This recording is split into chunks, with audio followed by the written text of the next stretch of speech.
Hi guys. I don't know where I'm supposed to look. I'm supposed to look here or up here. I don't know. Um, I decided to shoot from my couch, which is amidst a lot of things.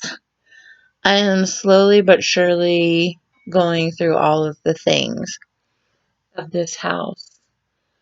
Um, I'm very lucky. I got a house in downtown Charlottesville. Um, It just had one stipulation. Uh,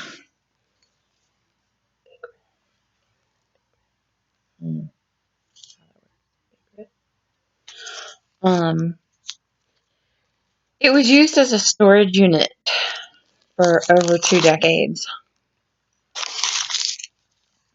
My mother collected a lot of stuff. A lot of stuff. It's taken me several months just to get some open space. I couldn't get the door open. But we love her and her things. So we are very glad to have all of it. What of it I'm allowed to have? I don't know.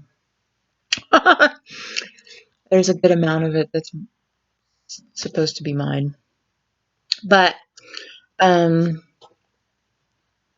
I boxed it up, put it downstairs, across the street in the garage at my parents' other house. But yeah, I'm really lucky during this coronavirus to have a nice big brick house. And as you can see, is like doll houses behind me. Oh, I get to be in a doll house. And I decided to wear one of my favorite hats for you guys today. This is courtesy of Lynn Castle. It was really cold one night. I guess she got tired of seeing me wear the same thing. I always wear all black. I just happen to be wearing a gray t-shirt today because it was clean. Anyway, she gave it to me and was like, "Here, this is cute. It looks cute on you." And I have been wearing it ever since. I just really like it, and it keeps my head warm because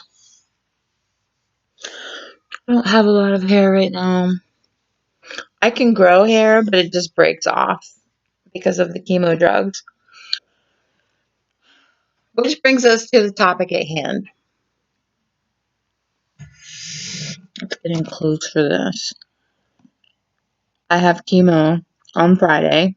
I go every other Friday for 8 hours.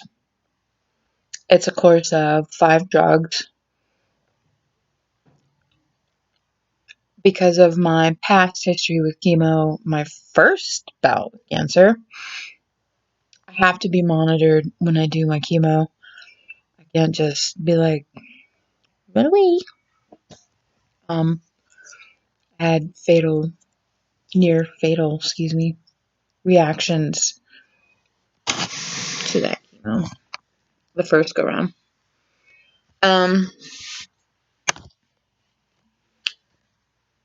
I really don't want to go to the University of Virginia Hospital this Friday, and I didn't want to go Friday before last. And I emailed my doctor and I was like, "You sure you want cancer patients to come to the hospital right now during this pandemic?" I called and left a message, and of course he didn't call me back, but his physician's assistant did. And she was like, "Yeah, come on in." I was like, "All right."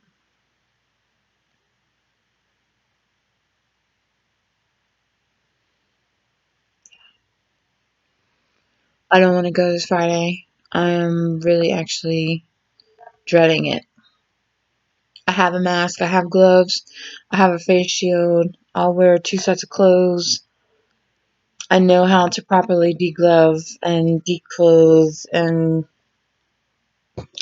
thankfully to my own personal training from my decades of CPR and spinal injury management for the professional rescuer, but I still don't want to go.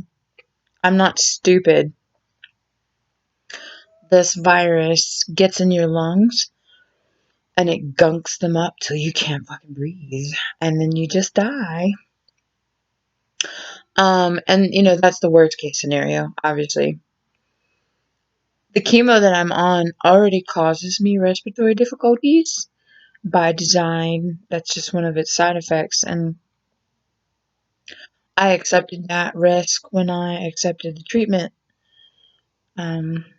It's 8 hours of treatment, and then I go home for 72 with a pump, a chemo pump that attaches to my port, of a drug that's so deadly it has to drip, drip, drip, drip, drip over a course of 3 days. But it makes me short on my breath anyway, and I know that my counts aren't as high as you guys' counts as far as platelets and blood cells, white blood cells. So I am a little bit, and I did hit a neutropenic level with my first chemo. Neutropenic means that your counts nadir. They hit 0. And what happens when that happens is basically if someone sneezed on you, they could kill you. Um, that's how it was explained to me. I've had a fever and felt like I was dying, so I just went to the hospital. But when your counts nadir, they immediately put on full PPE and masks in the room with me when they got the lab results back. And I wasn't allowed to walk from the cancer center to the other side of the hospital where I was going to be admitted. I had to be transported by an ambulance because if air were to hit me and have something in it, I mean, that's how bad it was. So I know a little bit more, maybe, than your average person does about my situation of being immune compromised. And it's kind of scary. I don't want to go to the hospital. I don't want to be admitted to the hospital because my count's nadered or I got coronavirus or what the fuck ever, because first of all, the time that I was admitted when my count's nadered, they don't give you a leave date. It's just whenever your counts rise. I was there for like 4 or 5 days.